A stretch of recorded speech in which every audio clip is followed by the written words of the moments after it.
আমরা 5ই জুন বিশ্ব পরিবেশ দিবসে লক্ষ্যমাত্রা নির্ধারণ করেছিলাম মুখ্য সচিবের নেতৃত্বে যে এই বছর আমরা 7,20,00,000 গাছ লাগাবো। আমি 5ই জুন দেখছিলাম হিসাব, ওই দিন আমাদের টার্গেট ছিল 7 লাখ। ওই একদিনে 9 লক্ষের বেশি গাছ লাগানো হয়েছে।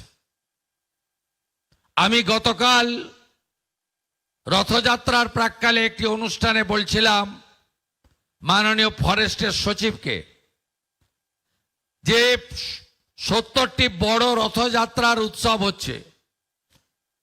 পশ্চিমবঙ্গ সরকার তথ্য সংস্কৃতি দপ্তর, পুলিশ এবং হেলথের সাহায্যে সেবা ক্যাম্প করছে। সেখান থেকে গাছ বিতরণ করুন, ফলের গাছ দিন। তিনি আমাকে কথা দিয়েছেন। আমি পলিউশন কন্ট্রোল বোর্ডকে বলেছি আপনারা ব্যাপকভাবে নারকেল গাছ বিতরণ করুন যাতে বজ্রপাতের হাত থেকে অনেক এলাকাকে আমরা রক্ষা করতে পারি। তারাও রাজি হয়েছেন। আমি সরকারের বাইরে সামাজিক সংগঠন, শিল্প প্রতিষ্ঠান এবং বিভিন্ন প্রফিট মেকিং কনসার্ন, কালকে আইওসির আধিকারিকরা এসেছিলেন, তারা বললেন এই বছর আমরা 10 লাখ গাছ লাগাবো।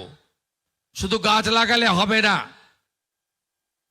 আমি আমার পূর্ব অভিজ্ঞতা দিয়ে বলেছি, আমি হলদিয়া ডেভেলপমেন্ট অথরিটির চেয়ারম্যান ছিলাম। আমি গাছ লাগিয়ে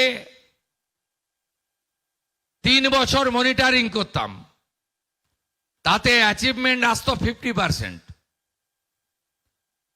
1000 গাছ লাগালে আলটিমেটলি 3 বছর পরে আমরা 500-550 গাছকে দাঁড় করাতে পারতাম।